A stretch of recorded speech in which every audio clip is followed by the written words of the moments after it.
Hey, there we go. Uh, People watching this on YouTube, all you missed was me walking away from the save point and coming over to the tool chest here. I don't think we'll need that. I'll leave that on. No longer need Cynthia's commuter ticket. I think I might want to actually remove Eileen's weapon, just because if I'm remembering correctly, if she doesn't have a weapon, then she will just follow you. And if she, you know what I'm talking about, Heatpacker. If she doesn't have her weapon, then she's not going to stick around and potentially get harmed by monsters. She's just going to like either run or follow you or whatever. So yeah, I'm going to get rid of that so that I have an easier time protecting her. We are on Forest World second time. Okay.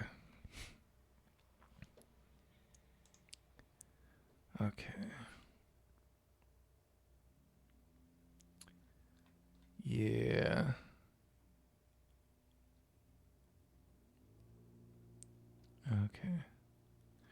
Okay. I know where we are. I know what we're doing. On we go. Come on. Update later. All right. So, yeah, let's... Oh, is it not going to let me do that because it's already equipped? Hold on 1 second. Okay. Yeah, I gotta unequip it from Eileen first. Oh, well. What I will do... Hold on. Can I reload my gun right now? No. I'm learning so much more about inventory management in this game. Okay. Hold on. Yeah. Do that. Then go back to this. Put this in there. And then also... Do I have any health potions? Nutrition drink. Portal medical kit. I'm just going to use this. Don't think there's anything else I need from here right now. Yeah. Let's just call it a day. Did we check our people? No. Okay.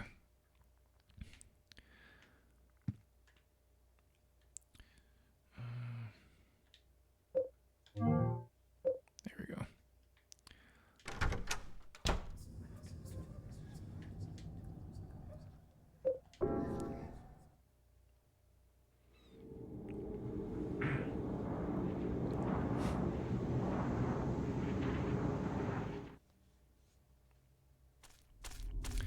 Eileen, I'm sorry, but we're unequipping you, going right back in here.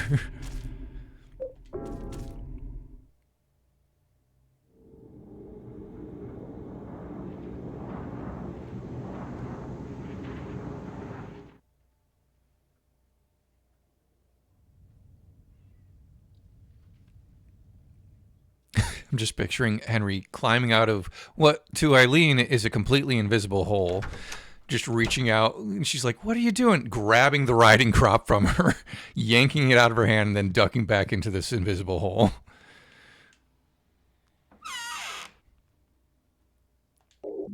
All right. And you know what? I'm gonna throw one of these in here just for the heck of it. Anything else? No, I think we're good.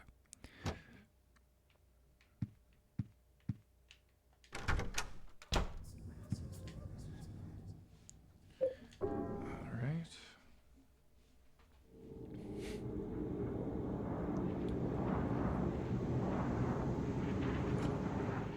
So last stream we ended with, yeah, Yeah, goofing. Even the menu sounds are creepy. Again, Kiriyama was not only the composer for the original 4 Silent Hill games, he was also the sound designer, so every sound, creepy or otherwise, you can thank him for. But yeah, so last stream we ended the subway world with a short clip of Walter pointing his gun at us, and I think he shoots at us, but basically it's just letting us know, hey. This is just horrible. Yes, it is horrible, Eileen. Walter is now going to be trailing us throughout all of these worlds, and in some ways, like, I think it's cool on like a storytelling level, because it's like, oh, Walter Sullivan is like the pyramid head of this game. He's stalking you, trying to kill you. But on a gameplay level, it becomes very, very annoying.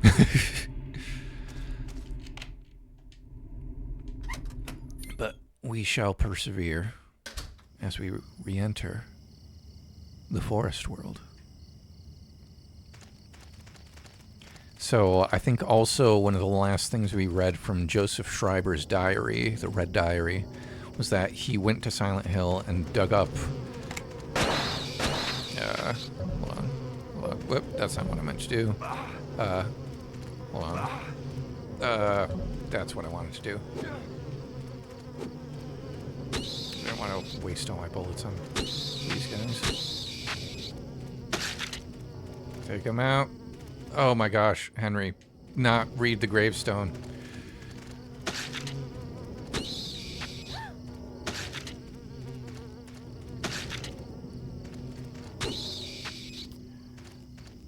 I've got to stomp it out. Yay, PS2 controls. I love it. It's awesome. But yeah, so Joseph Schreiber dug up the grave and discovered that the coffin was empty and had the numbers 11 out of 21 on it. It's interesting that even though, like, I get it, it was probably would have been more of a hassle to program it this way, but even though we've already learned that it's not a 1 in the middle, but a slash for 11 out of 21, we're still writing it as if it's a 1. That was always a pet peeve of mine when I played this the first time. On the bottom of the coffin are the numbers 11, 1, 21. Okay.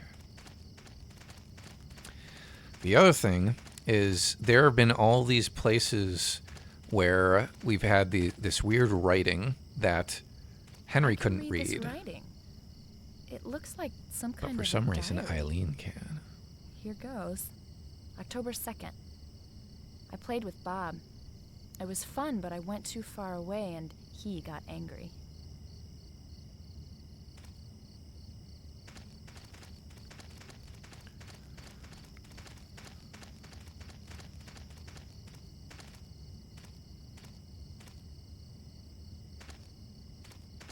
Here goes.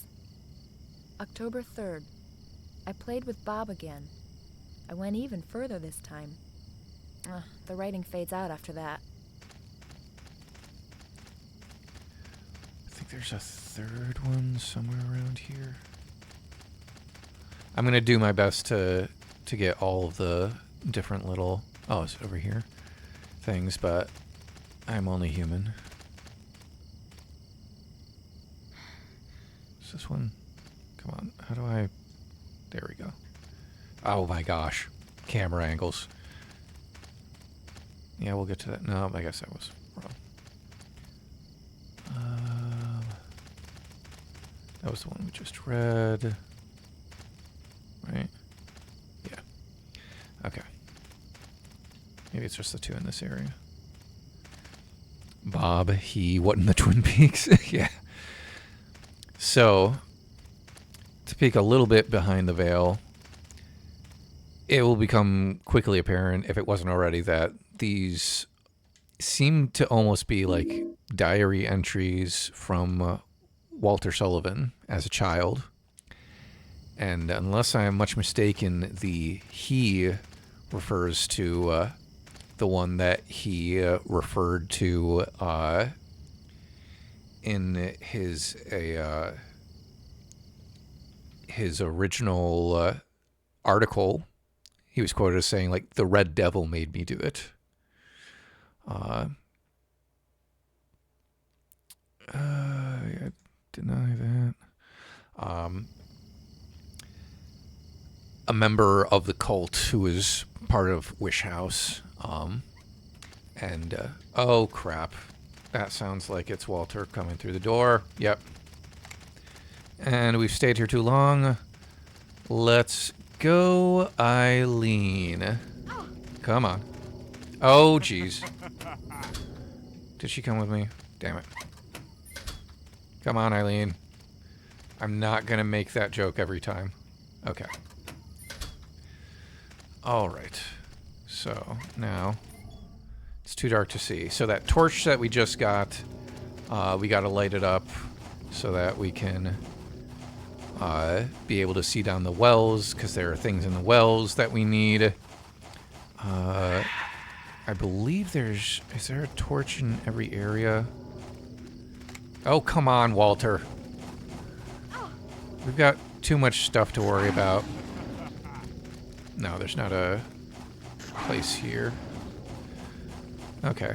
Eileen, come on. I know you're hobbling around. I apologize, but we've got a serial killer on the loose.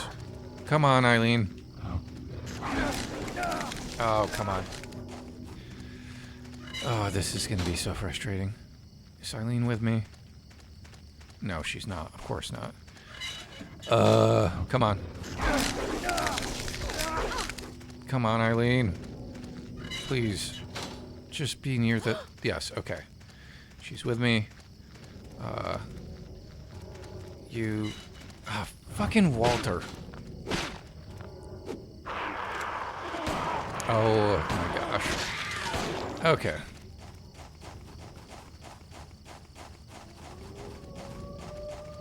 Wolf, come and save me. Let's go through. I believe we are safe from Walter here in the central area. Here goes. October 15th. Bob is gone. Nobody will tell me what happened. I bet... I can't read any more than that.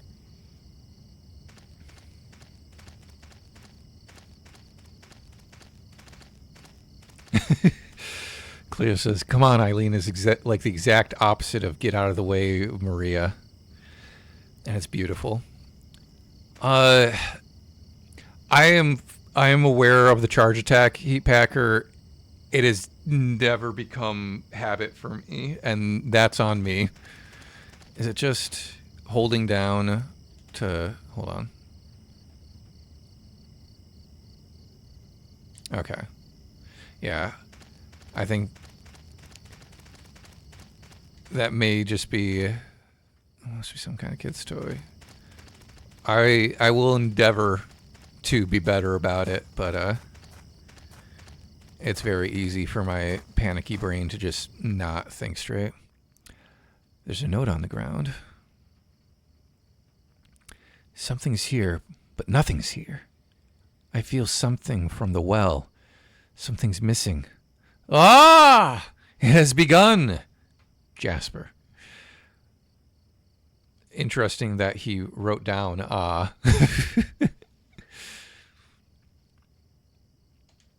So that's basically supposed to point us in the direction of the well. How do I get up there to get that holy candle? Oh, there's a... Yep. Come on. I really don't want to miss any of the holy candles, because... I'm sorry, Eileen. But I just... Okay. There it is. Crap. Though my body be destroyed, I will not let you pass here. To prepare for the receiver of wisdom, I cut my body into 5 pieces and hid them in the darkness. When my body is once again whole, the path to below will be opened. If you are the receiver of wisdom, you will understand my words. The ritual has begun. the wheelchair doll text into your scrapbook. I think he was just describing that there was the doll in the wheelchair. But yeah, so this is basically what we're doing here is we've got this weird doll in a wheelchair. There's clearly an opening underneath it that we need to get to.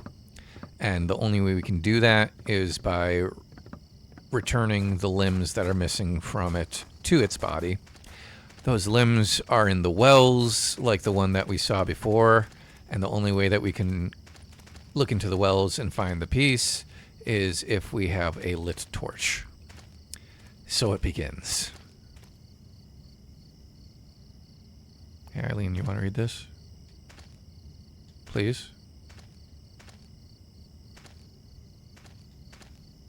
Can I even get Henry to say, hey?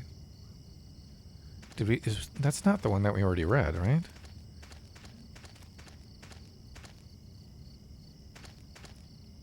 Or is that the back of it? Hold on. Oh. Did we read this one?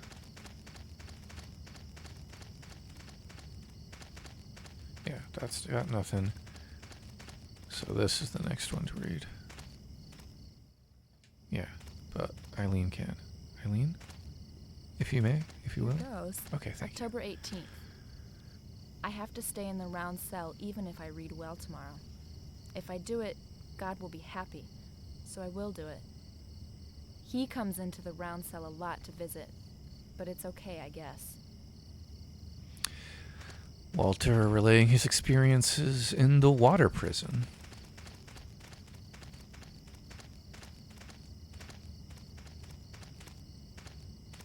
Here goes. March 17th. I went to Ashfield again. It was my 4th time. Just like last time, my mother... The city is scary and the apartment where my mother is has... I can't read any more than that. And the plot thickens. Because as Joseph Schreiber has already... Or, I don't know if it was Joseph or actually Frank Sunderland that informed us first through their writings that room 302, the apartment that Henry now lives in, was formerly Joseph's. And before that, there had been a couple who lived there that had a child and left the baby behind. That's how Frank Sunderland ended up with an umbilical cord in a box in his room. But now, young Walter seems to be referring to the room where my mother is. What could he mean by that?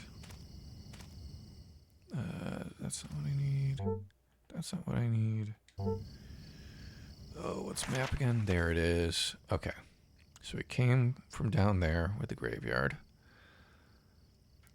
I need to find a flame with which to light the torch. Thankfully, I think Walter just stays in that lower left area because he can't enter this area. And we have the twin monster again.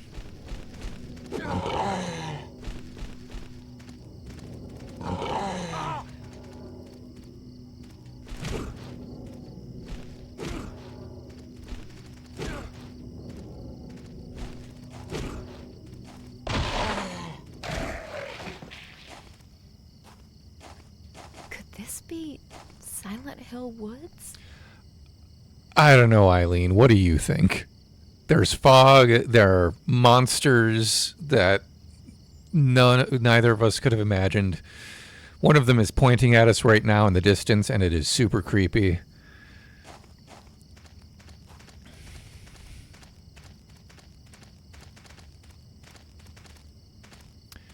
You know what? I might just swap over to the gun. If you're just going to point at me creepily from that far away, oh, I'm too far.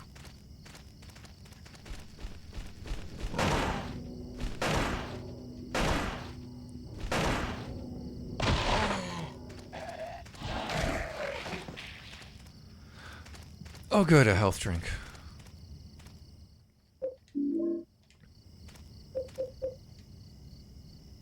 Yeah, there we go. Okay. Let's switch back over to this. We've got another well.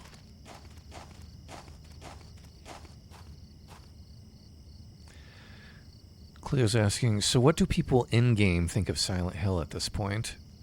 So, for the most part, unless they have... I think the general impression people have of Silent Hill at this point in the series, like in the first couple games, it's like, oh, Silent Hill is just a resort town.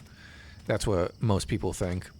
I think at this point, some people have started to develop an opinion about it. Like, some people might be aware of, like, some weirdness going on with a cult, or, oh, the superintendent's son disappeared there a few years ago.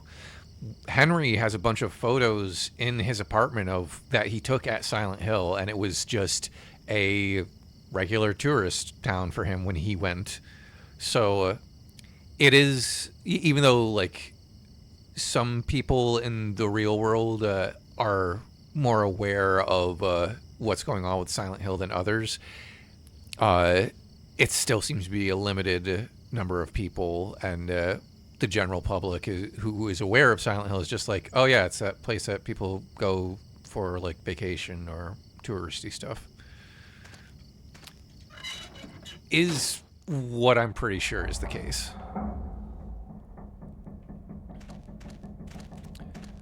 Okay. I think there might be bugs in here. Gotta love a creepy soundscape. Or maybe I was wrong. Okay. Oh.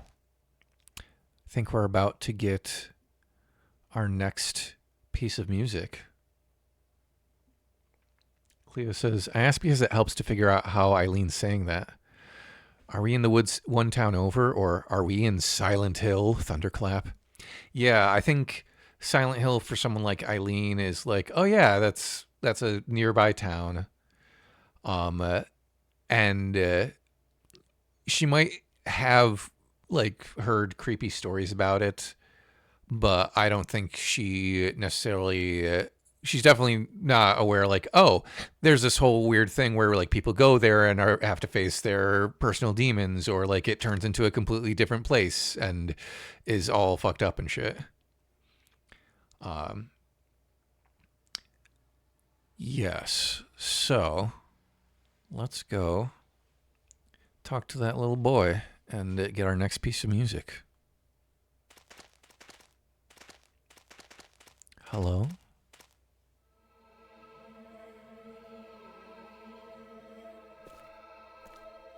Are you Walter Sullivan?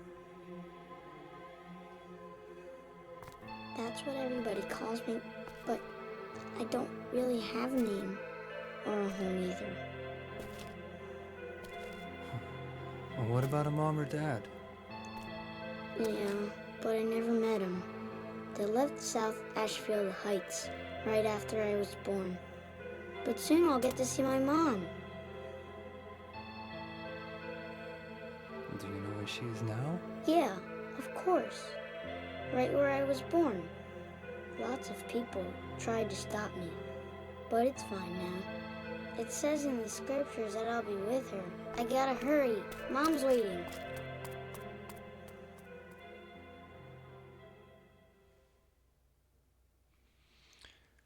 I don't know if you could read it, but I wrote Mom's Waiting on my whiteboard in the back in anticipation of this. So, things get more curious. Well, first of all, the kid says, Walter Sullivan is what they call me, but I don't really have a name, which is interesting. Well, and I guess makes sense if he knows what he does about his birth, like that his mom and dad left when he was born. Yeah, Cleo, he's so cute. He's just like a cute little child, and you feel for him because it's before or like in the midst of all the awful things that happen to him. He's just a kid, and it is hard sometimes to reconcile that child with the person that he becomes. But like rewatching this next couple, this like part of the game, I really appreciate the way that they've handled that sort of stuff and the way that they wrote it. Cleo says, I feel like they've been getting real kids to voice child characters. Yeah, so that is pretty consistent throughout the original 4 games. I don't know if Cheryl was voiced by a child, like Cheryl and Alessa in the first game. But Laura in the original Silent Hill 2 was definitely voiced by a child actor. I don't think there are any children in children in Silent Hill 3. And then, young Walter is definitely voiced by a child. But yeah, so I'm going to grab this medallion. The upper body is missing. Was it some kind of goddess or something? Perhaps. What goddess in this mythos could it be? Come on. Some kind of suspicious looking medallion. Yeah, it's got the halo of the sun on it, so we need it. Okay. Now let's talk about the music that we just heard.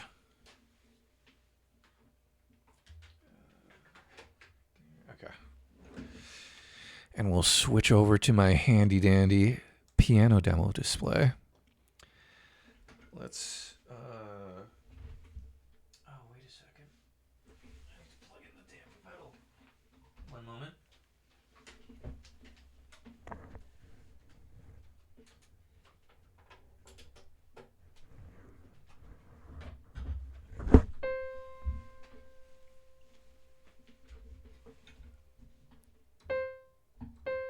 Oh, I got it.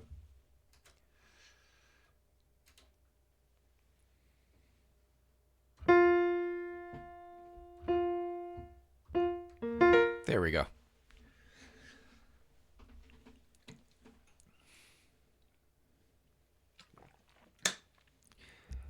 So I was really excited when I discovered that this was when we were going to hear this particular piece, because it's one that I've always liked on the soundtrack, but since I only ever played the game once before this, I couldn't remember where it played during the game or if it played during the game at all. And then when I was rewatching someone else's playthrough and heard it during this scene, one, I was like, oh, cool, I know that piece. And two, I think it connects back to a lot of the storytelling stuff I was talking about in my staying on theme videos for Silent Hill 2. First off, this piece is called Nightmarish Waltz on the soundtrack, which annoys me as someone who knows music theory and terminology and stuff, because it is in no way a waltz. It's a pretty standard 1, 2, 3, 4. And like they throw in on the OST they released, it has like a drum beat in the background that has kind of a swung feel to it, but that's still not a waltz. So who knows why they decided to call it that.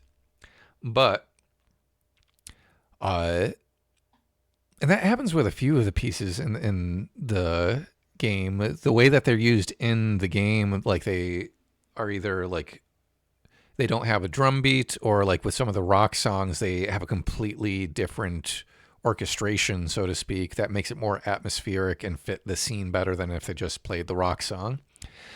But with Nightmarish Waltz, there are 3 main elements. There's this kind of like breathy sample that you hear at the beginning that I meant to look up the name of before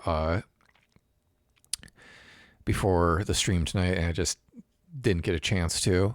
It's another one that that one YouTuber that I've referenced before brought up in his video.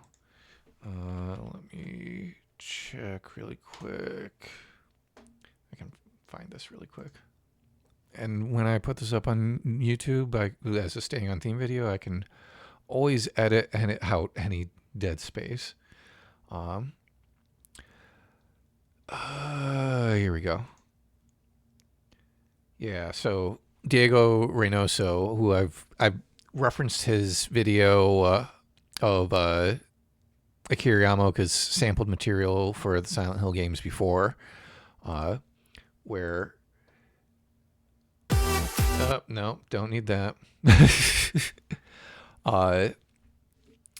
He kind of demonstrated a bunch of the different samples and how they were used. Or that is not even the video. There we go.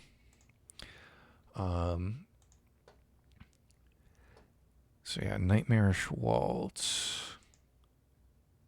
Yeah, that's the first one in the video. He doesn't mention what the sample is. Rats. Anyway, we've got that kind of breathy sample at the very beginning of the piece. And then on the soundtrack version, the drums enter and after a couple of measures. And then we have this synth line with some sort of synth sample or tone accompanied by piano. And then later on, when it shifts chord progressions, I think it also adds in some synth strings. But yeah, so the main... This is one of the reason like this stuck out to me so much is I've talked a lot about how it's harder sometimes for me to remember parts of the Silent Hill 4 soundtrack, and it's harder for them to like stick in my mind because a lot of them seem to be more just like, hey, we're gonna throw some samples together. It sounds creepy. Good, call it a day. And they seem to be less motivated by like, oh, we are really going for some specific effect that goes along with the storytelling beyond like mood and atmosphere. And with this one, I think that we are moving more into a place where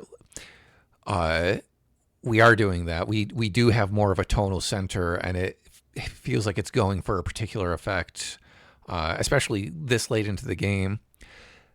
I also brought up Silent Hill 2 and what I was talking about during that playthrough, because I talked a lot in that one about how we start that game in a place of like, oh, we have a very clear tonal center. We start with the Promise theme doing the... hold on. Is something wrong with my... This does not seem like it's... Is this playing the actual right key, or did my synthesizer decide to go the wrong pitch again? That's it. See, I knew it.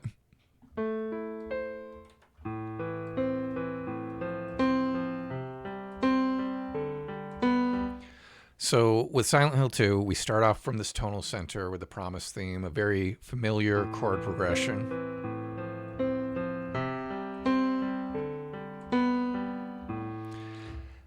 And over the course of that game, we get more themes. The harmonies start to become more complex, like the Promise theme itself turning into...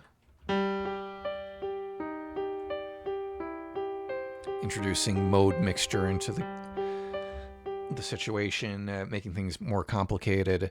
And then when we get deeper into the game, particularly like Brookhaven underneath the Historical Society and the prison stuff, then it becomes much more, oh, this is more just like noise and atmosphere, and it not necessarily trying to find a tonal center, because the story has become more disturbing. It's become darker, and we're also in a place of like being completely lost, like particularly when we get into like the labyrinth section, where it's like, no, like none of this makes any sense. What are we doing here? And it all makes sense on like a symbolic or emotional level, but on a literal logical level, it's like, where are we? What's going on?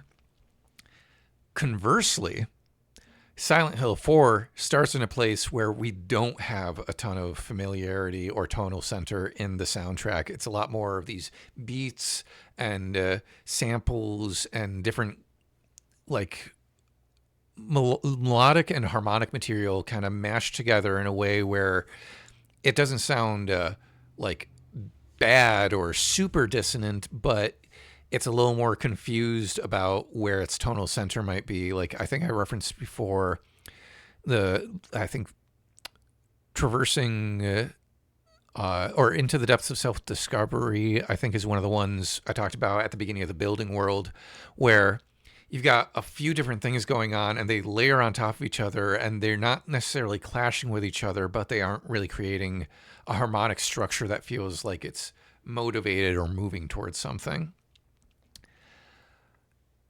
Nightmarish Waltz is where we start to get more of a tonal center, more of a sense of harmony and melody that has an arc to it. I think that's significant, particularly because we are learning more and more about what is actually happening. We started the game with Henry in the apartment having no clue what's going on. And now as we're learning more about who Walter is, how all this stuff happened, the music is starting to make more sense too. This piece is based around, like, the main sections of the song are based around these two chords, A minor and F minor. And because they make up the majority of the song, this is another one of those places where, like, Akira Yamaoka is kind of fooling us about what key we're in. Because this main section, it's in definitely goes back and forth between A minor and F minor, which if we were in if A minor is our tonal center, we would call that our minor 1 chord and a minor 6 chord, which isn't diatonic or like isn't technically part of A minor, but we're able to kind of justify through mode mixture, if we want to say it that, where like F minor is the like minor 6 of I never know how deep I want to get into the numbering here.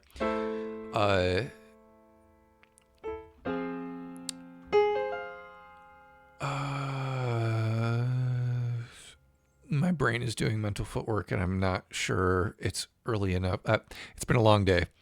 Suffice to say, like, yeah, Cleo, my brain just blurred out sounds like vampires. This is a pretty common chord relationship to hear in horror movie soundtracks in particular, where usually if we were using chords that are only diatonic to A minor, it would be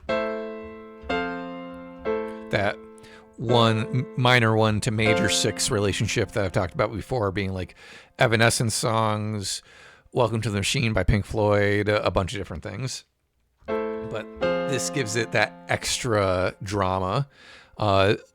Another famous place where you can hear this chord relationship is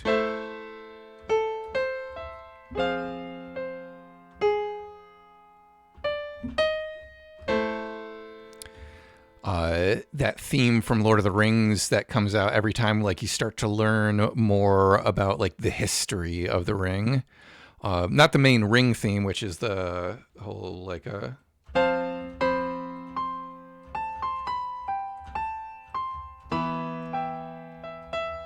but I think on the Fellowship of the Ring soundtrack, it's Shadow of the Past, where Gandalf is explaining to Frodo about like the history behind the ring and stuff. You hear in the background, it's like on an oboe or a clarinet or something, you hear.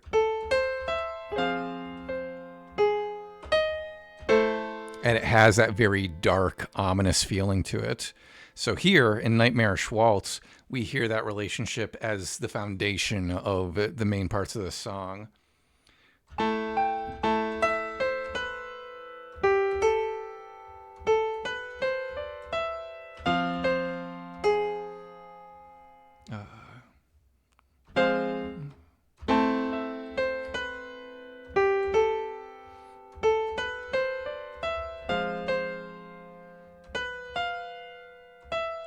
Right there, we get that very dissonant tritone. Again, that the devil's chord, the devil's interval, that feeling of dissonance. And it creates this kind of like cool F minor diminished or like half diminished kind of chord. So that is the main part of the song. We've got this synth line going.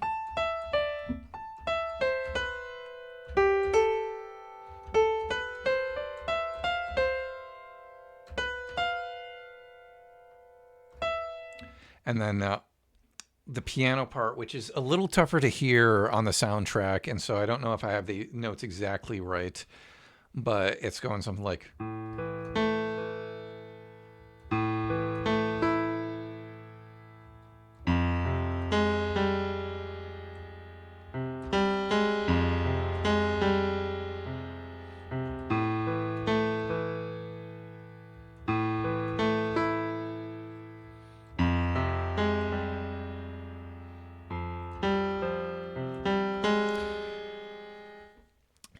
Yeah, Cleo.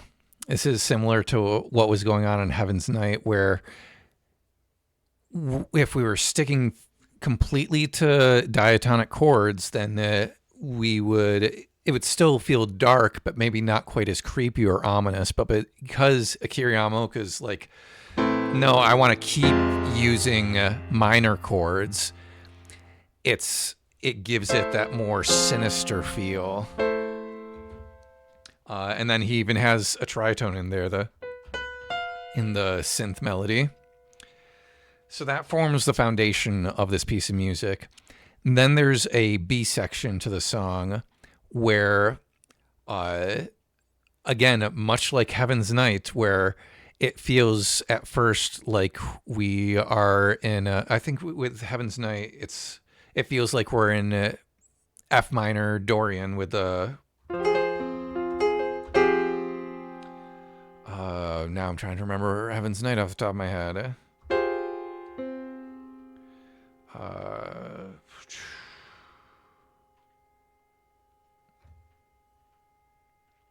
What are the melodic parts of Heaven's Night?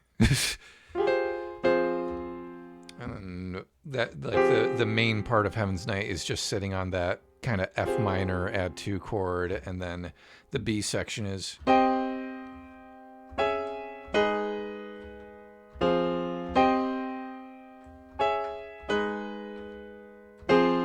which pulls us out of the F minor feel.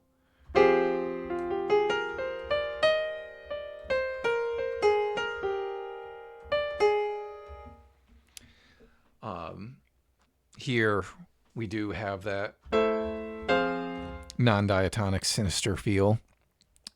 The B section introduces another complication where the chords during that section are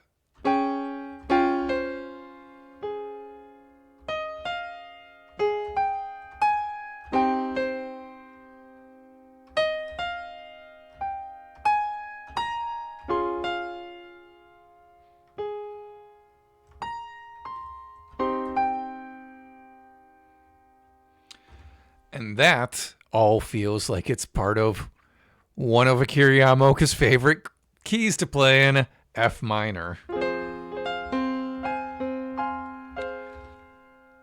So we've got an A section that seems to have A minor as its tonal center, and then a B section that has this A flat major 7 chord that functions to me like the major 7, the Roman numeral 6 chord in F minor with a major 7th. Where if we're in F minor, 1, 2, 3, 4, 5, 6, that 1-6 relationship, and then it goes down to this C minor, which would be a minor 5 chord in F minor.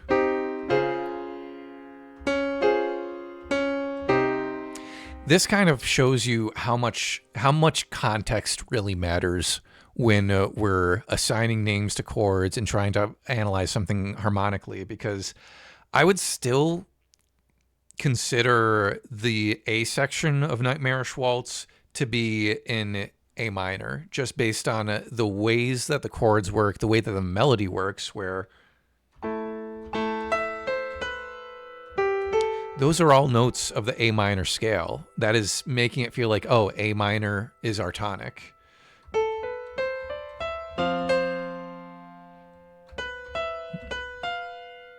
Even when we get to the F minor chord, it still feels like, okay, we're going to F minor, but it's more like mode mixture. This still feels like it has a 1-6 relationship with the minor, with A minor.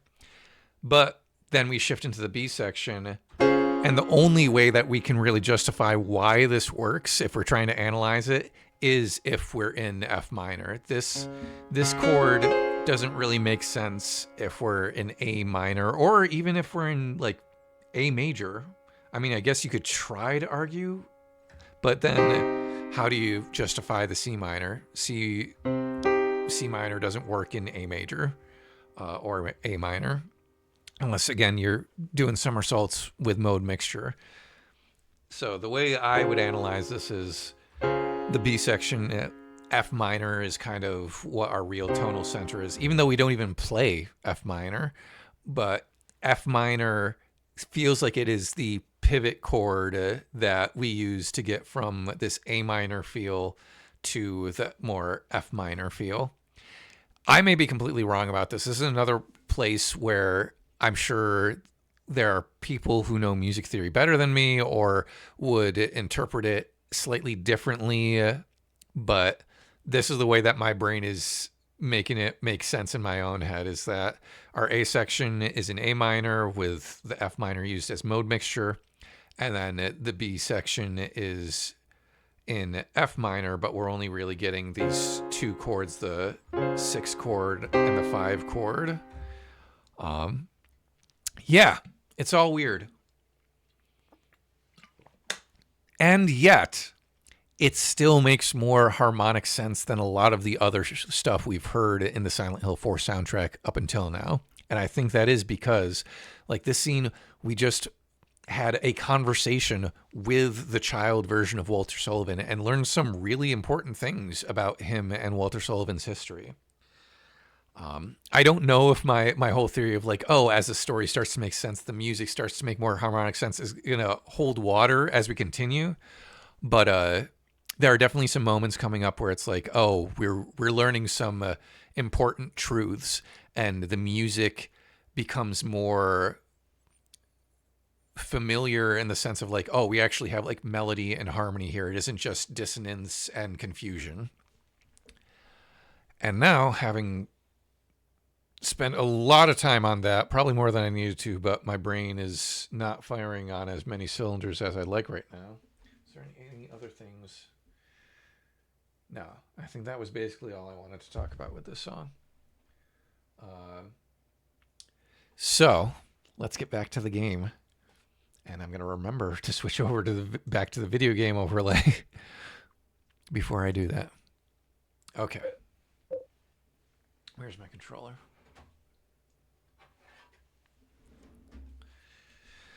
All right. Resume. Yeah, we may, like, we'll see how we're doing at 10 o'clock. Part of me wants to end at 10 o'clock tonight just because I'm starting later. But, yes, I will absolutely take the revolver bullets. Oh, this isn't the revolver, though. Okay. Oh, Eileen. But I also kind of want to get through as much as I can tonight. And now there are ghosts. Great. Is this where you get the pickaxe? Yes. The pickaxe of despair. Ordinary pickaxe from a construction site. Despair is written on the handle. Very powerful.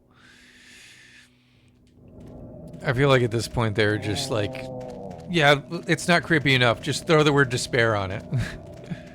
Come on, Eileen, please. Please. There we go. Okay. I still need a brazier to light this torch on.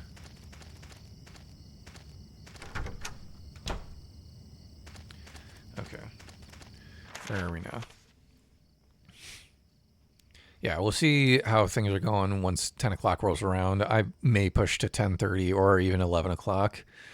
Just because there was a part of me that thought like maybe I should skip tonight just because scheduling wise it's a little weird, but we're so close to the end of the game and I really want to get it done and also not have to think about it anymore. But I am enjoying the playthrough and I am enjoying that I get to share this with you guys. Okay, so I'm going to go back to the apartment just to drop some of my items off. There also might be a haunting or something, or a note to discover.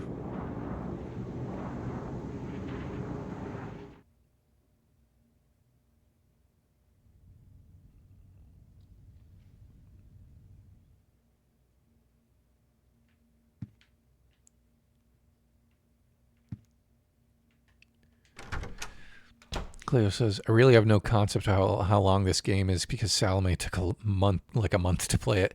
Yeah, and probably part of it was because there are parts of this game that's just so easy. Excuse me? To stumble through.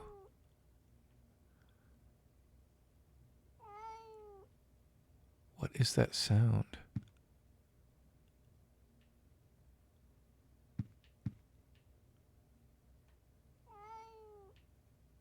Well, I know about the shoes. The bad feeling is getting weaker. It must be this medallion. Shoes are definitely a, come on. Where do I put this? That's not... Is that a child saying mommy? That... I wasn't hearing mommy specifically, but that might be what it's saying. But anyway, I need to place this here.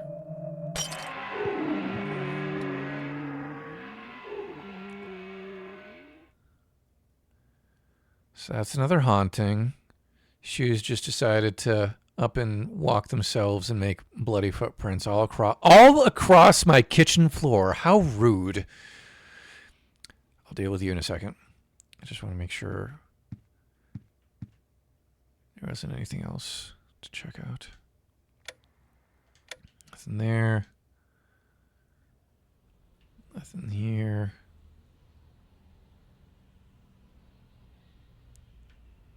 Okay. Still got the Robbie the Rabbit. Hot air balloon in the distance.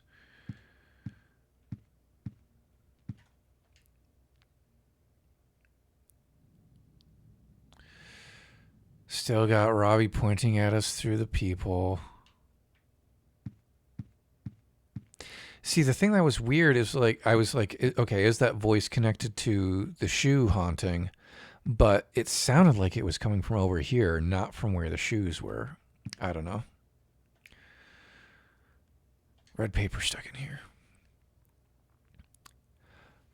My theory is that Walter never died at the prison. It may have been someone else who committed suicide. So we're talking about the actual prison that adult Walter went to after killing 10 people. It may have been someone else who committed suicide. Either that or the person the police arrested was not the real Walter Sullivan. I'm in no position to investigate what really happened at the prison. But in any case, Walter didn't die at the prison. The man with the coat that showed up here was the real Walter. 7 years ago, he did something in that apartment. I'm certain there's a link between that and the bizarre things that have been happening here. Just a little bit more and I'll have this whole thing figured out. I may even find that the real Walter is somewhere nearby. July 18th.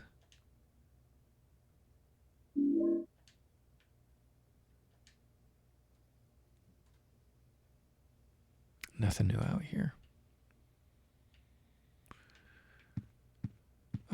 Also, oh wait, hold on, before I forget, drop some stuff off here in the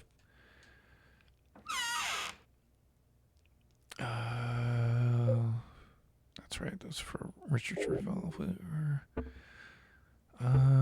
Do I want to use the pickaxe now?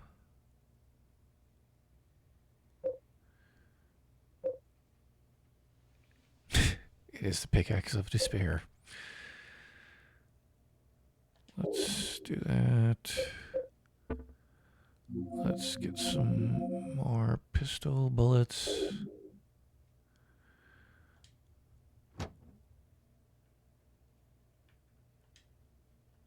I can't reload.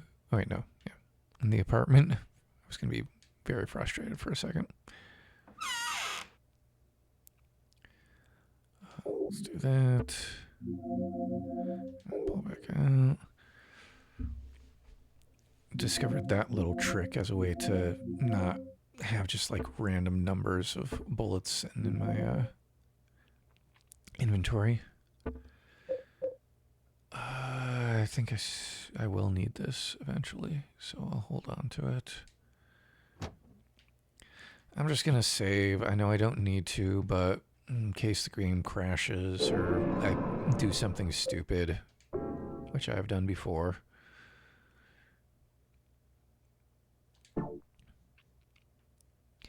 Okay. On the bright side, Nightmarish Waltz is the only real piece of music that I think we'll be talking about tonight, so we shouldn't have any more big digressions.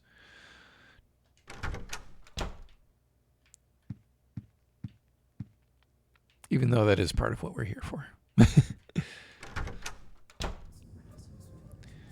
All right. No, please just do the thing I want you to do.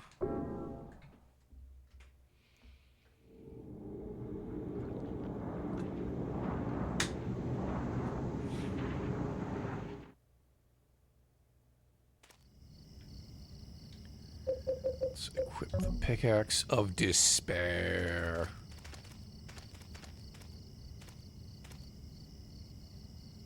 What's a power attack look like with this? Oh, it's pretty heavy.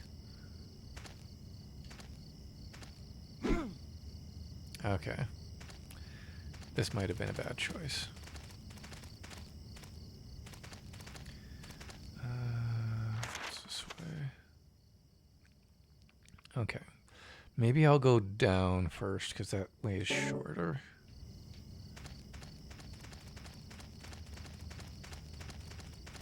I know I said I was going to be relying on the walkthrough. Despair that you skipped arm day. Yeah. Where are you? Fucking bugs!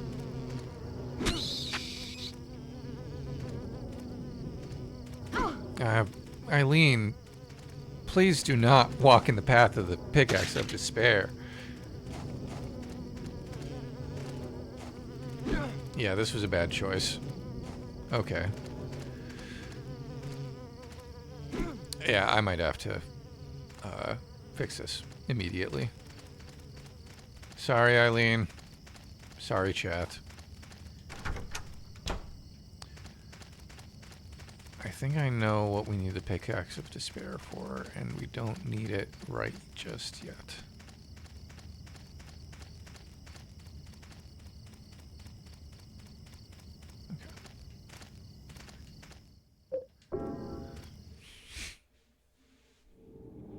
If I get another haunting like right away, I'm gonna be so pissed off.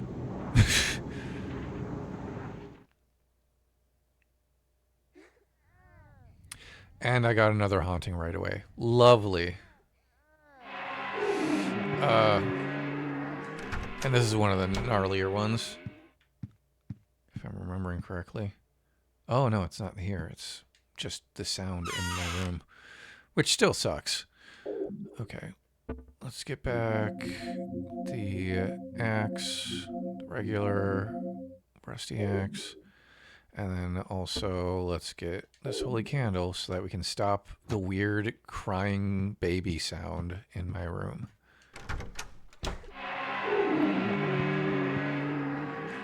Oh my gosh. Spooky. What do you mean you can't put it here? Oh my gosh. Where do I put it? There we go. That sucks.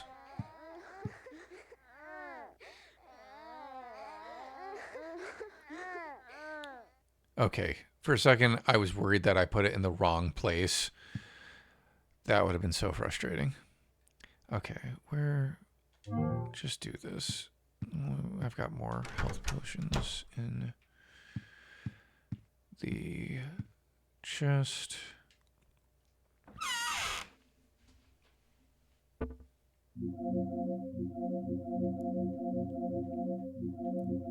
Wait, I'm in weapons. Oh my gosh, my brain. My brain! Okay. Back into the forest world.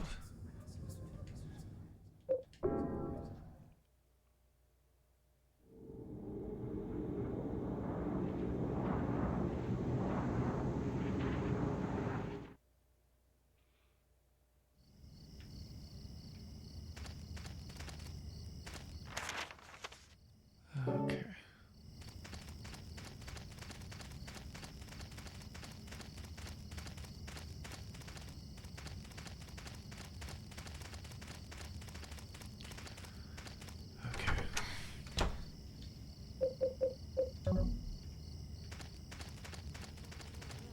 Where are you? There you are.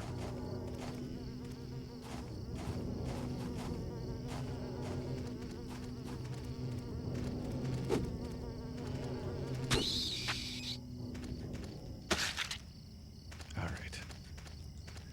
Now with that done, let's see. Is there anything to... Oh, health potion. Yay.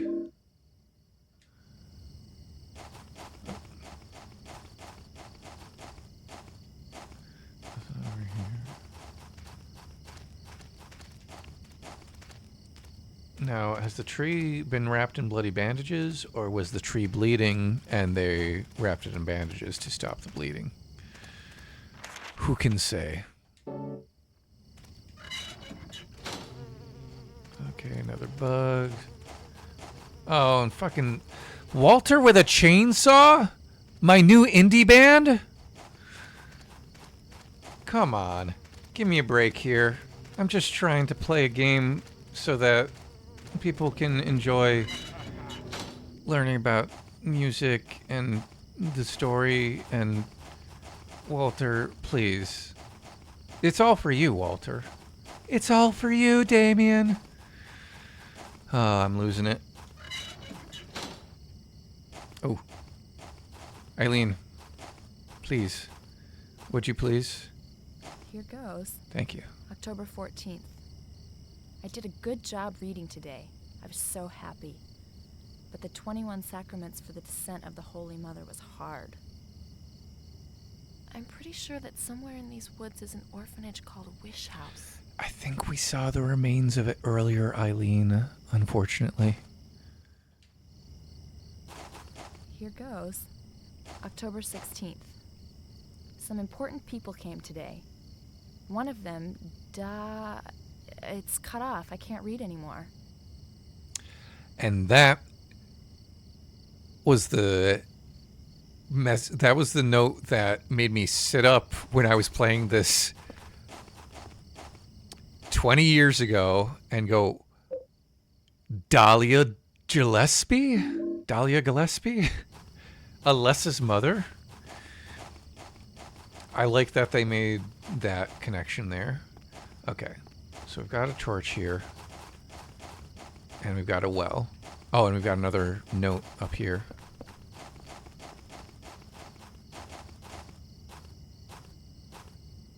Here goes. October 17th. The important lady told me my mother was asleep in Ashfield. I have a mother too. I'm so happy. I want to see my mother. Where is Ashfield anyway? And once again, the plot thickens. Okay. Let's grab this. Light the torch. Here we go with... See the person's left leg. Investigate. Yes. Okay. It's charred and blackened. Once again, I'm going to drop some stuff off in the chest. Although, now I'm like... Are they doing... You know what? I can use one of these, because I was low on health anyway. I'm not going to have enough room for all of the pieces, though. Okay. Let's do this. And where's the next nearest torch? Is there a well? Is there a wheel? Well, wool, wah. Let's see how many pieces we can get. Oh, it's the arm from before. Hello, arm. There's not a well in this section, is there?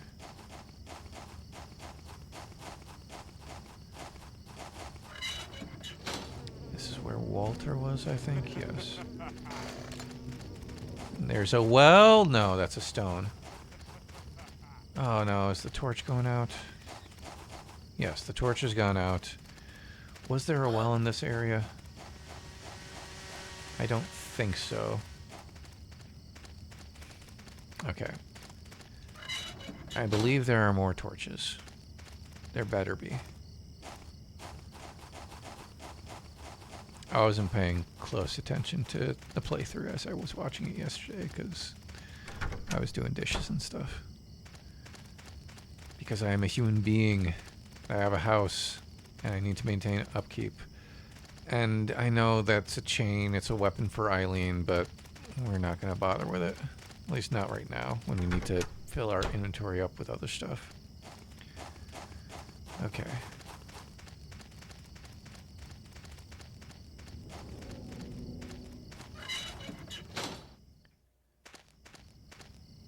I'm going to explore the rest of this section, and then I'm going to take a closer look at the walkthrough.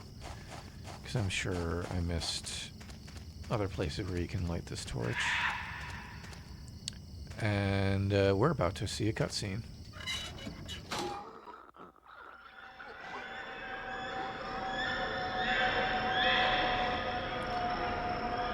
It's our old buddy Jasper.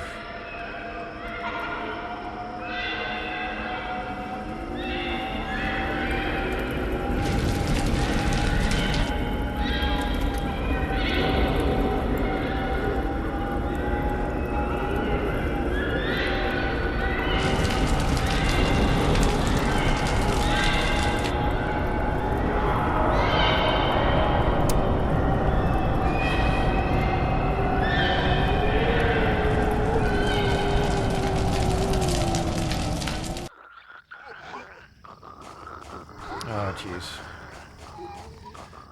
Yes, light the torch. Lag time podcast. Boo. And by boo, I mean yeah. Where's the well? There was a well in this section, right? I'm not making that up. Yes, there it is. Okay. Also, what happened to Eileen?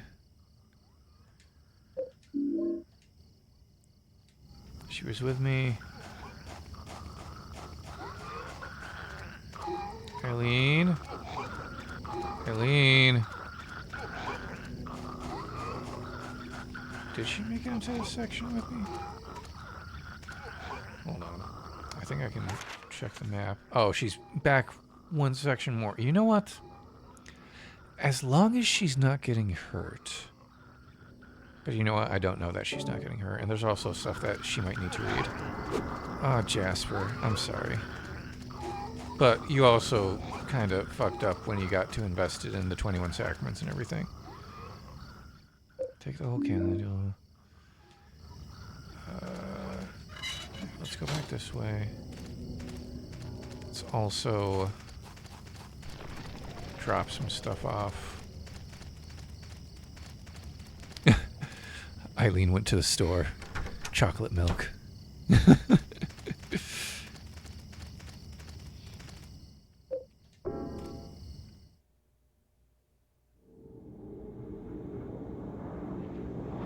I'm worried that the more I go back to the apartment, the more it's going to trigger more hauntings. But I did just pick up a holy candle, so at least I got that going for me. Okay.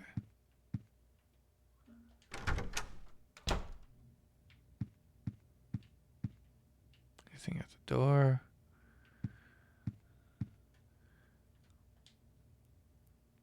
Pretty sure we don't get too much.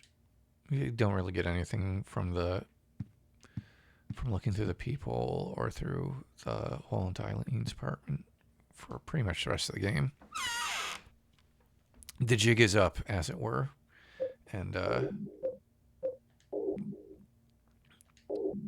let's do this. All of the creepy stuff is coming from inside the apartment now. Excuse me. It's coming from inside the room. Inside the house.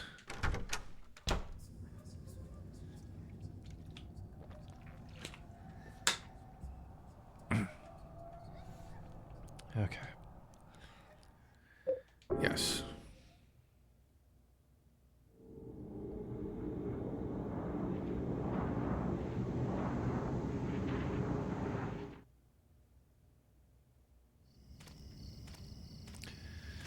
Going back out this way.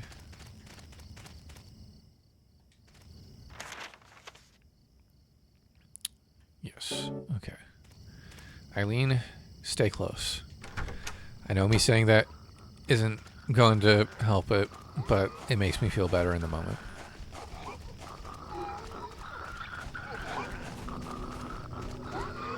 Come on.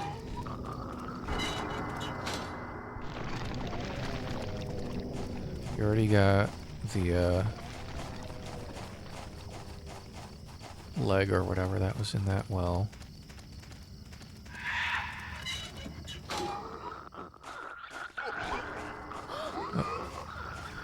Oh. Come on. This way.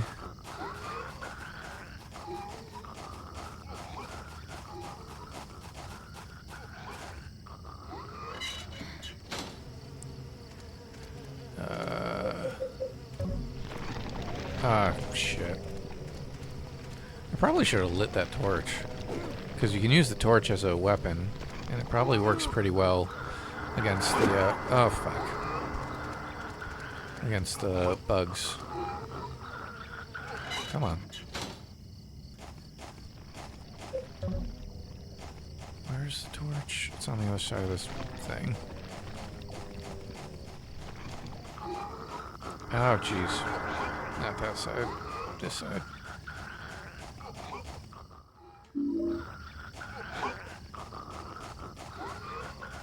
Does it go out faster if I'm running? I don't think so. Eileen, there's a thing to read.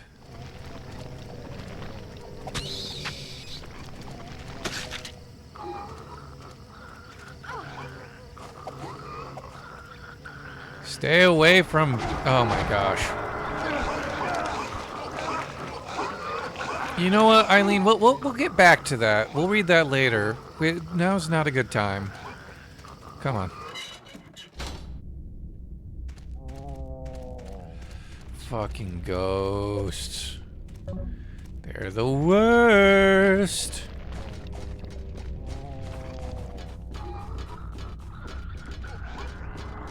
Love them conceptually, hate them in practice. Oh my gosh.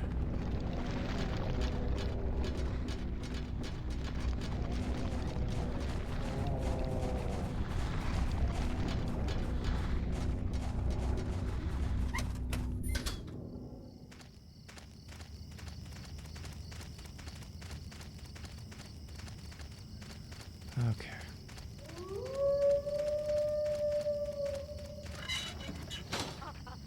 Oh, and the monkeys are back.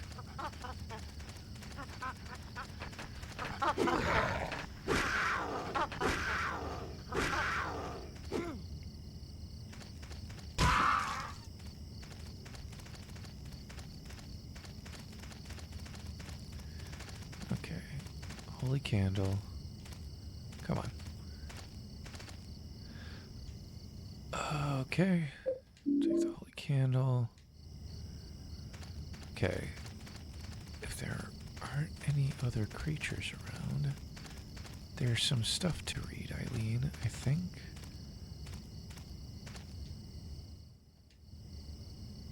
Eileen? Please? Here goes. Thank you. October 6th. Tomorrow is book study in the chapel. If I can't read well, I'll wind up like John. I'm really scared. I studied archaeology back in college, but And that, Eileen trying to rationalize the weirdness of the situation to herself.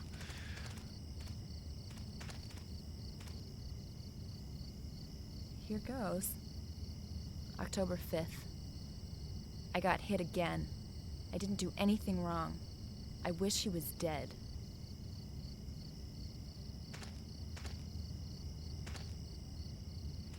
Here goes. October 4th. My cheek hurts. I hate him.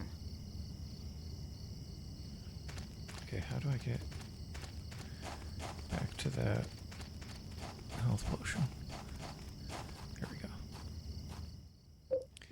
Take the nutrition drink. And this is as far as this side goes, right? Okay. Time to take a look at the walkthrough. Wish him into the cornfield, Walter. Okay. Oh, there was a torch, flame in the cemetery that I could light the torch with. Man with the coat may join if you explore the other corner and find the marked coffin with Hummers inside. Weird writing in many other areas.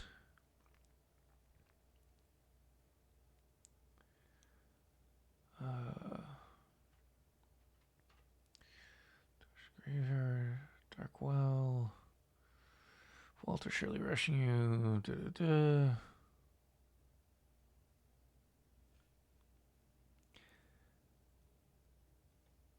Okay.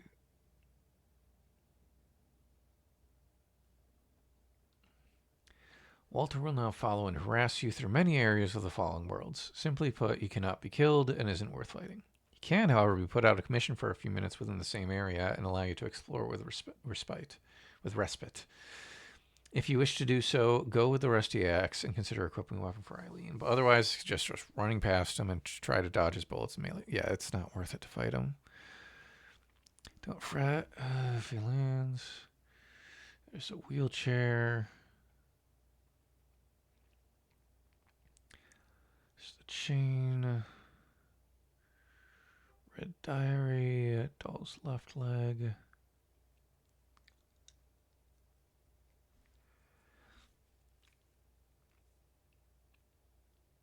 Okay, so each... Okay. I think I need to start by going back to the cemetery.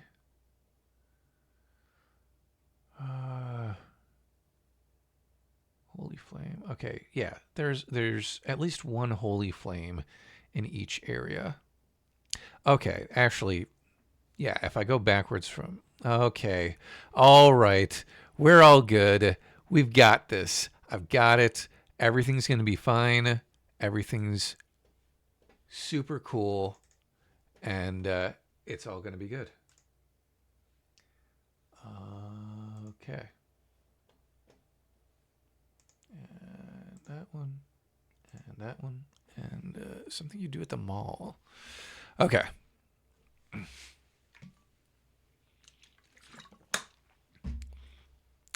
this walkthrough has a version of this very map you all are seeing with all of the enemies marked out, where the holy flames are. We're in business. Okay. Does it show where the wells are? I guess the wells are at least one of them. No, it did not mark off the wells. But I think I'm aware. I think I know where they are.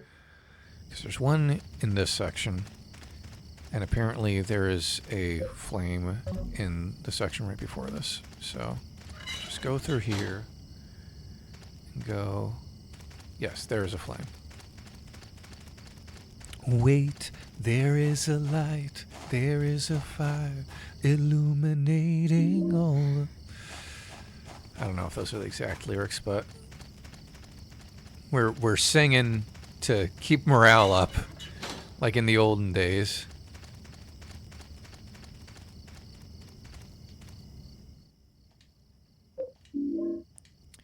Okay, so that is the third limb. I think we got both the legs. Now we've got one of the arms. What are you looking at? Are you still looking at the writing that Eileen already read for us? Okay. Oh, fucking monkeys!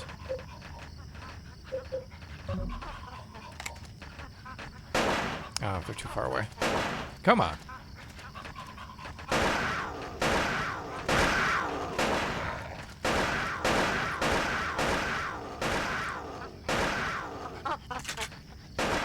I also hear one to my right, but I'm dealing with these ones first. Damn it!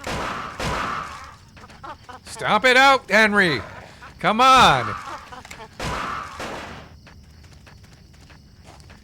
Oh my gosh.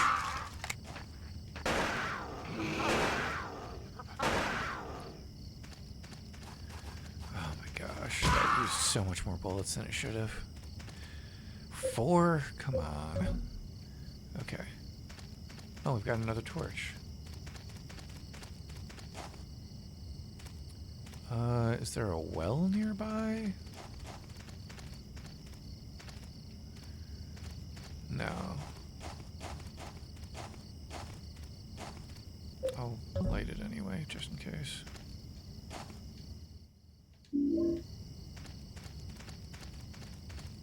Wait, how much? Oh, I've got spaces in my inventory. There's not a well in here, is there?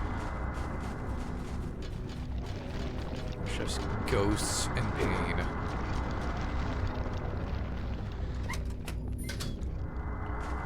Oh, Eileen. I didn't mean to leave you.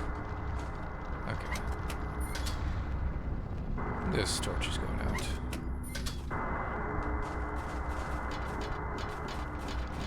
Eileen, come on.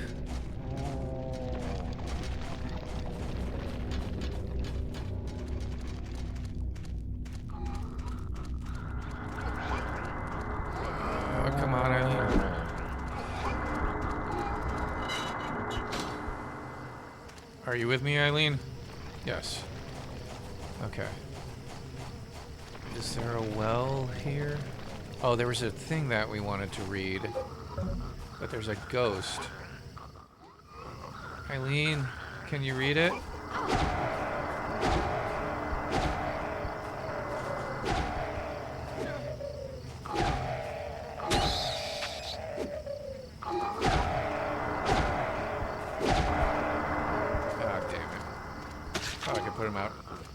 Commission long enough for Eileen to read the thing, but oh well. Come on. Oh my gosh. Doors in this game.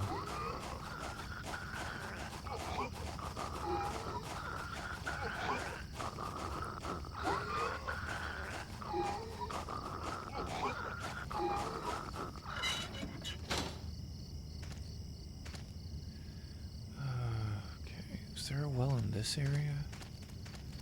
Did I already get something from it? I think I already got something from this well, right? Yeah. Come on.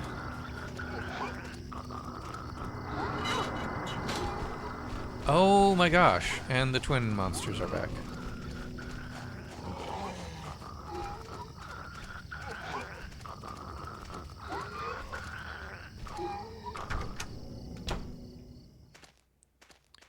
Okay. So now... Okay, let me go back to the walkthrough really quick.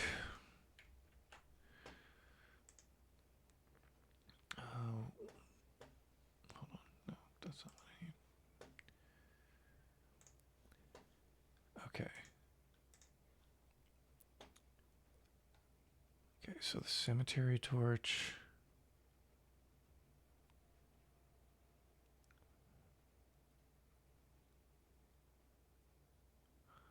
Okay. And then there's also the southeast passage. Center of the area to light up.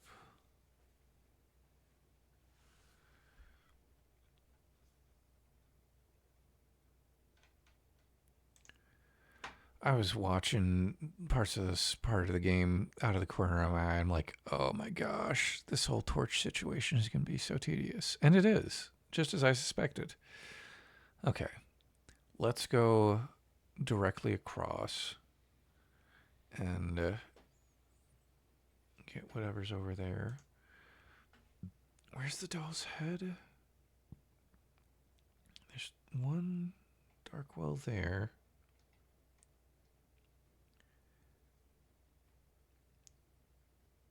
And then I think there's one in the southeast passage that I didn't get yet. Okay.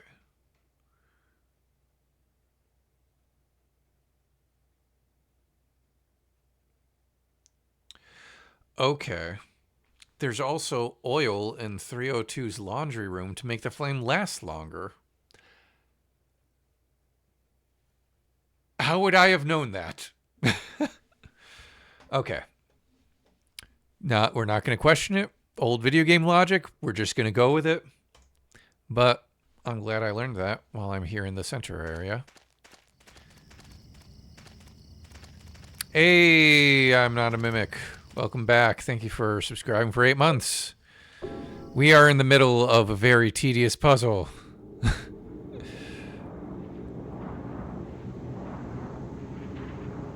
Actually, you may have been hanging out for longer than that, but thank you for commenting.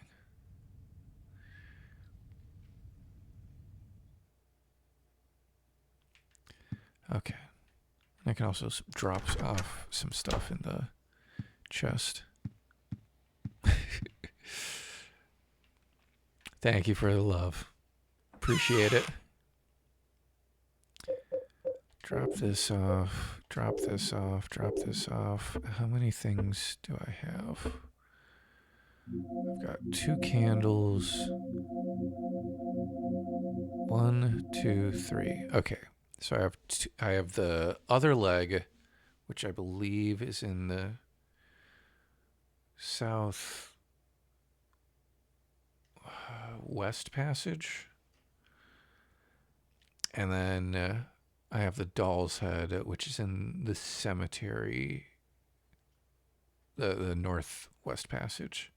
The northwest passage. Hopefully it will not be as much of a folly for us as it was for... When were they trying to do the Northwest Passage? 1600s, 1700s? Something like that.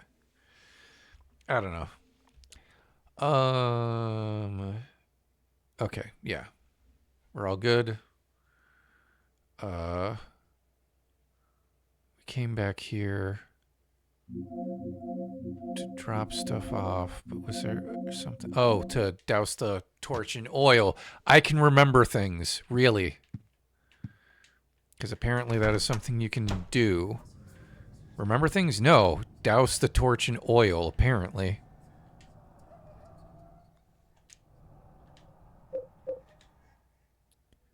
All right. That is exactly what we needed. I don't think I knew that about that the first time I played this game. So thank you Silent Hill 4 The Room walkthrough from SilentHillMemories.net.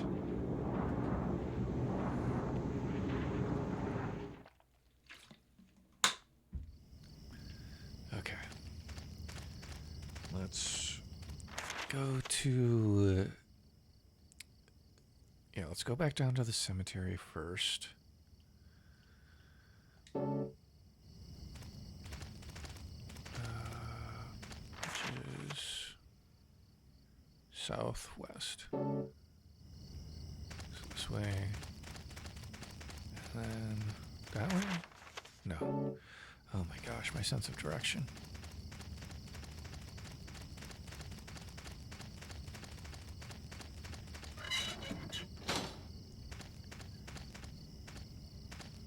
Eileen. Honestly, wait. No, we've read all the shit at this point. You know what, Eileen? I am sorry, but no, why are you keeping up now? Why are you so good at keeping up now? Eileen, I'm leaving you here. I'm sorry.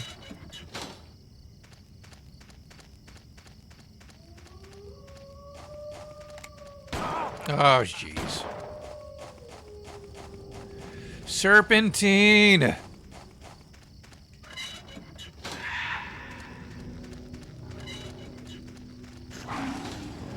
Hello, doggy.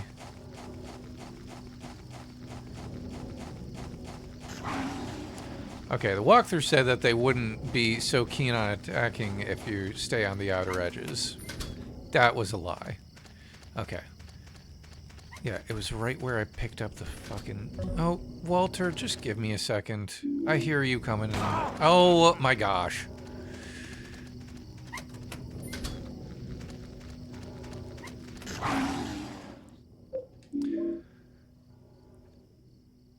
There's a dog house, but I don't see any dog. A wooden doll's head. It's charred and blackened. How delightful. Okay.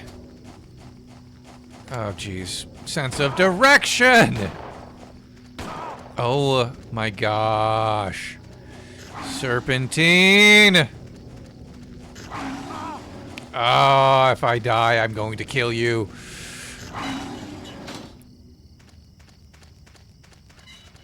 Oh, fuck you, Walter.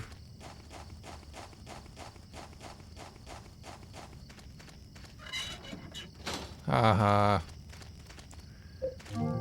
Jeez Louise. Okay. Now, I think I just need to go to the northwest.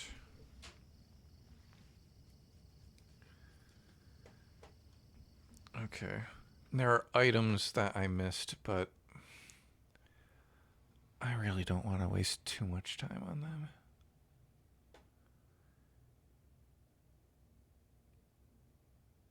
Okay. Southwest. Shows compound. Southeast passage, left leg. Northeast passage, left arm, and doll's right arm.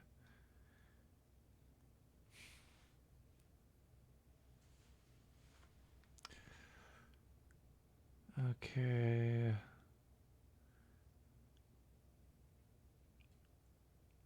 Proceed the east gate, drop past the Hummers. Northwest passage, doll's right leg. Okay.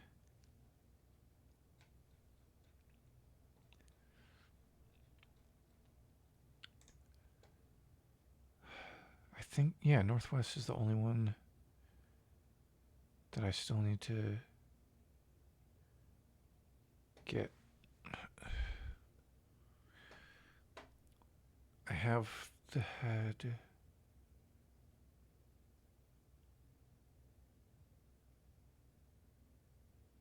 Or did I get that one? Oh, I can't remember. You know what? I'm in the central area. I might as well go back to the apartment and figure out which ones I have rather than go on a wild goose chase.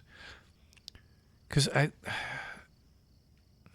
I went to the left the western passages first, and I don't think I got anything from either of them because I didn't see the torches, right? I don't remember. I mean, this torch is supposed to last pretty long now. This is not the way. Maybe I won't even have to go all the way to the end, to the flame that's right there.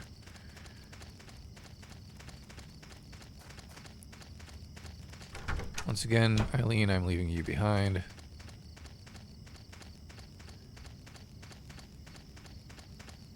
Wait, was that a well? Yes. Oh, thank goodness. All right. That's the last leg. Okay, I think I have all the pieces I need now. So, there are items I could be getting, but honestly, I want to get out of this area as soon as possible. I hate the forest.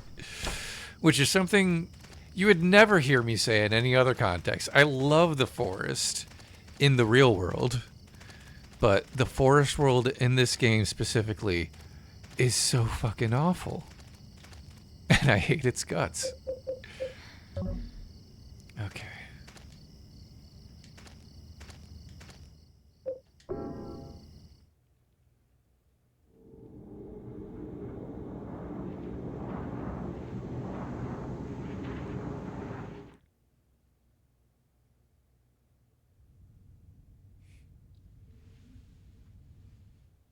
I've got 2 holy candles here if I need them.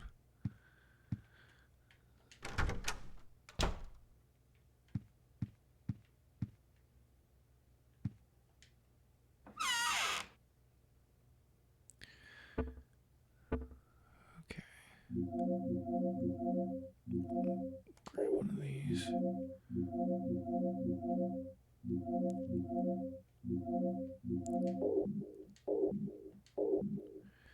I think I might need this as well.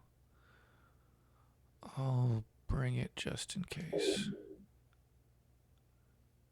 I have 4 bullets. Actually, put this back.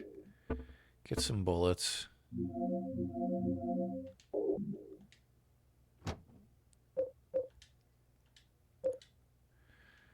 Okay, now put the rest of these bullets back.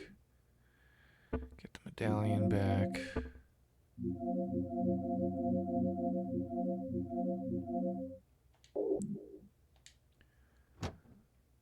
Okay. I'm gonna save it again just in case I did something stupid or I should have looked around for...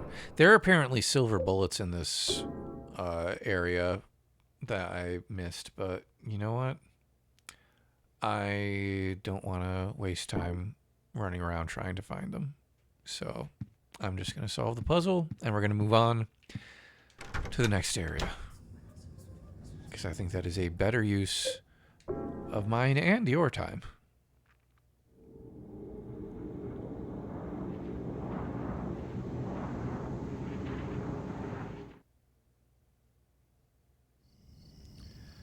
Okay.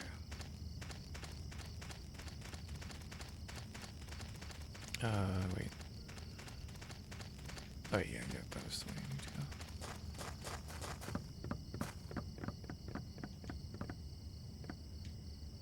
Okay.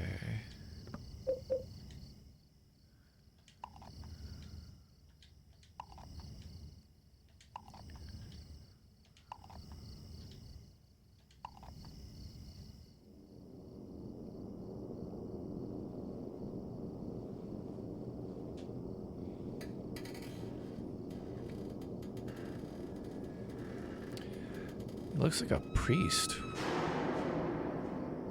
with the cross around his neck. And the stole.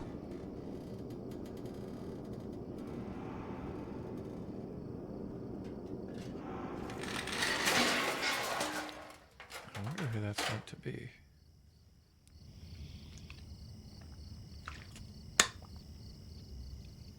All right. The Red Devil, perhaps? Silent Hill loves a staircase that goes down. Especially if it's going through a hole. Don't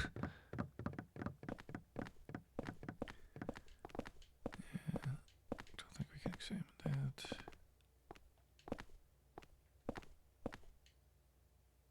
There's a book here.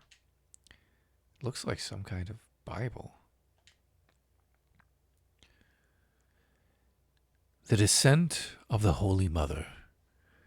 The 21 Sacraments.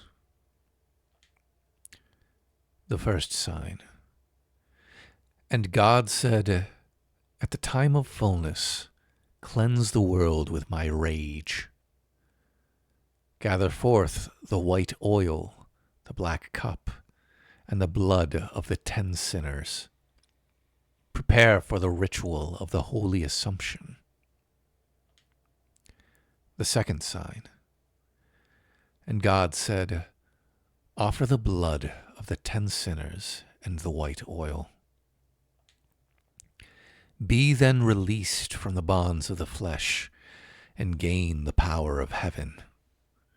From the darkness and void bring forth gloom and gird thyself with despair for the giver of wisdom. The third sign. And God said, return to the source through sin's temptation.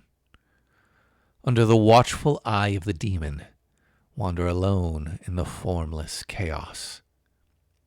Only then would the 4 atonements be in alignment. The last sign. And God said, separate from the flesh too, she who is the mother reborn, and he who is the receiver of wisdom.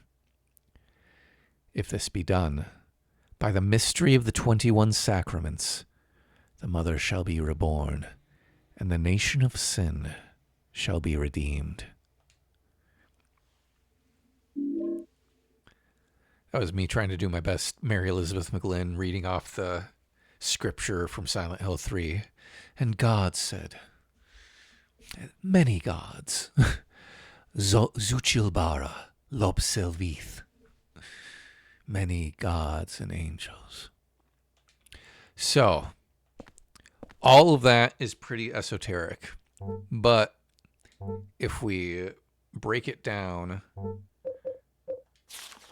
we should be able to interpret most of it. Sounds chill, says Cleo. And parts of this are going to be a little spoilery, but in the spirit of wanting to like really dig deep on the story and lore and stuff, 21 Sacraments, 21 victims. For whatever reason, Walter needed to kill 21 people, or to mark 21 people, because Eileen isn't dead, as part of this ritual, the Descent of the Holy Mother, which, again, we don't learn a whole ton more about this and what it was meant to do, really, but you can kind of divine from it, no pun intended, that this is another ritual that the cult, the order, was trying to use to bring down their god, one of their gods. If impregnating Alessa was one of those rituals, this is another one. That's why Dahlia is involved, and the Red Devil. Gather forth the white oil, the black cup, and the blood of the 10 sinners. Now, I can't be positive. I'm trying to remember if the white oil is something we've seen before.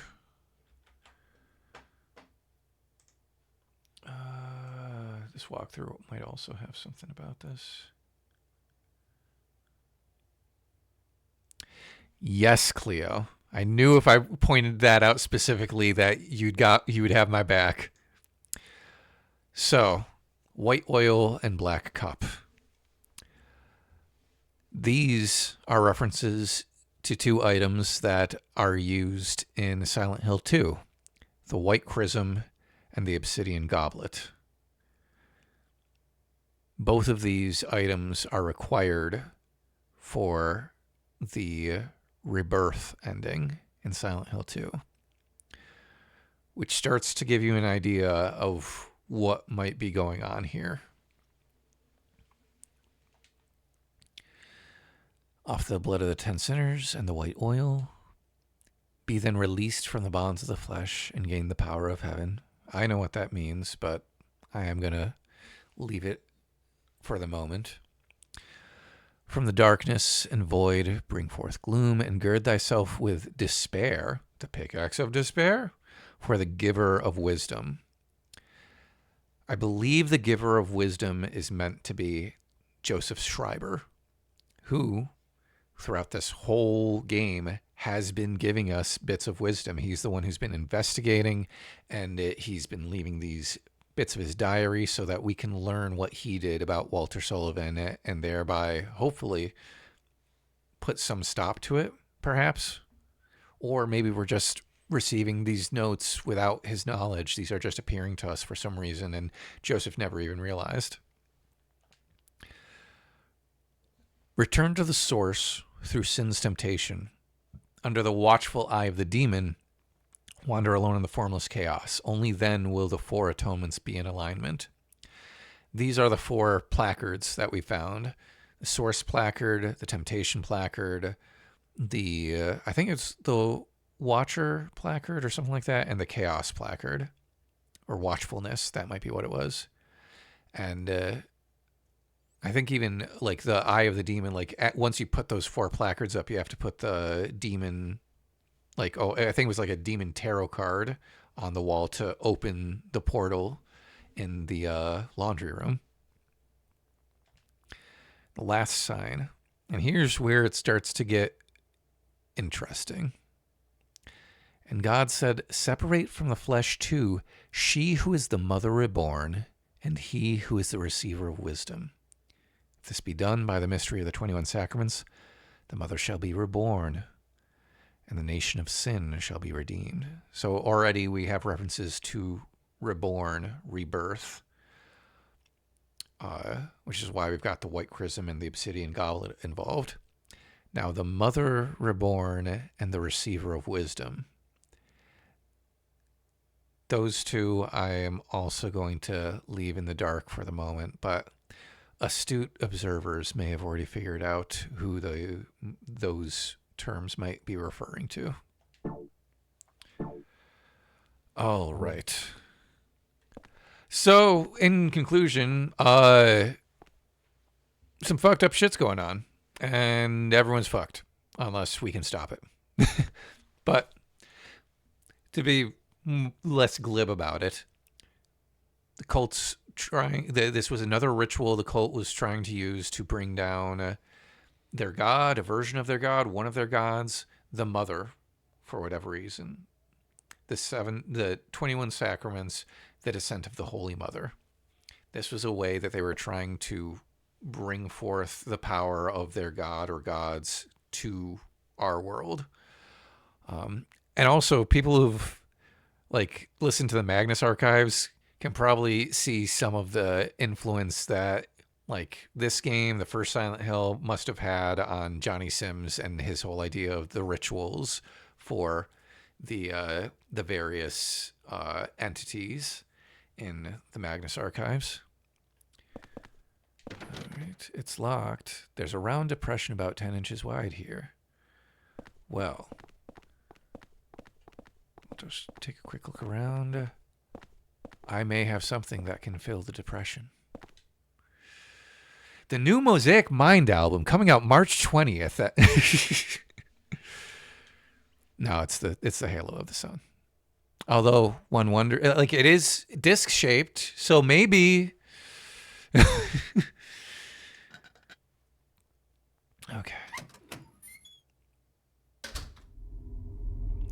And I think I am going to end it here at 10 o'clock simply because it's been a long day. We started later. Didn't have too much break time between work and this. Is that a sheep? Is that just a full-on sheep? I haven't paid like close attention to the stuff in the walls, but I never expected to see a sheep. I wonder what could be down there. A sheep, Eileen. Clearly. I mean, I feel like this must be some more Christian imagery, like a sheep in front of a cross. I don't know.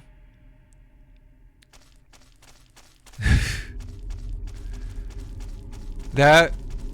My leg hurts. I'm so sorry, Eileen. I know it does, and I've been trying to do my best to help you out and protect you, but unfortunately, there's more going on here than I can fully help out with.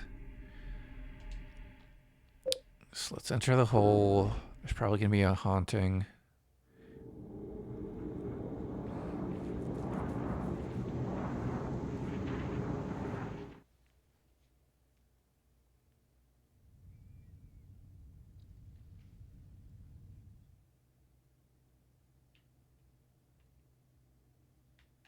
Anything?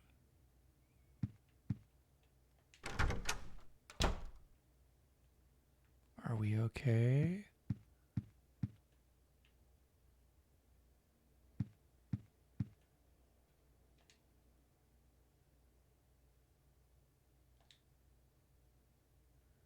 Think we might. I'm not gonna say it. I'm not gonna jinx it.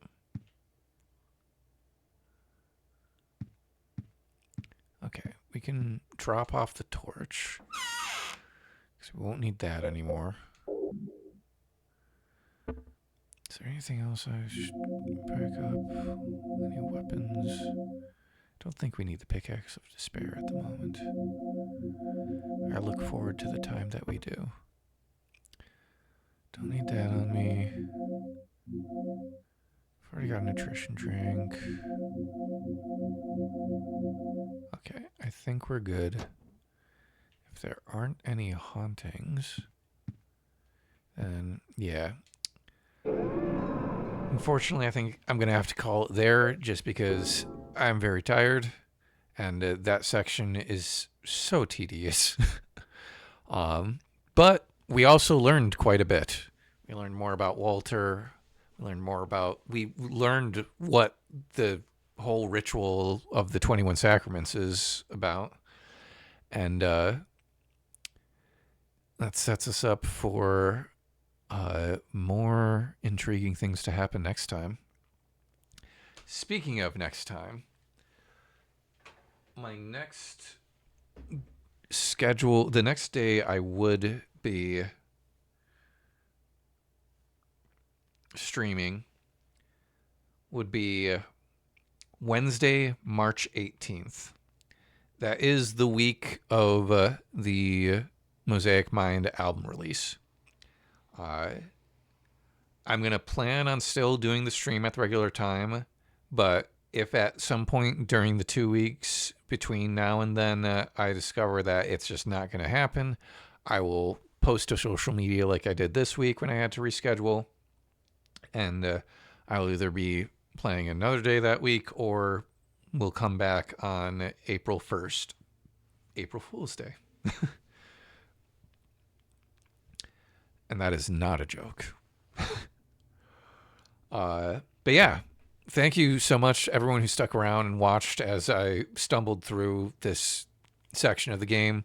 Genuinely, I think like the Forest World second time through, I even remember that from the first time playing through. It was just like, there's something about the combination of the structure of that area with like all the doors that you have to go through, and then the monsters, and then Walter's stalking you, and then there's the whole bullshit with the torch where it's got to be lit so that you can look into the wells and stuff. And then there's all this lore to learn from Eileen reading all the stuff. But if you've got like Walter and 5 monkeys bearing down on you, it's not like we can sit around and wait for that. Like she's just not going to do it. And even if she starts, she's probably not going to get through the whole reading. So, but we're past it. We're past it now. Water Prison is next, and that will be a lot easier because we can just jump down the hole that, like, on the third floor and kind of leave Eileen there and not have to worry about her getting hurt. Building World, I think might be another tedious one.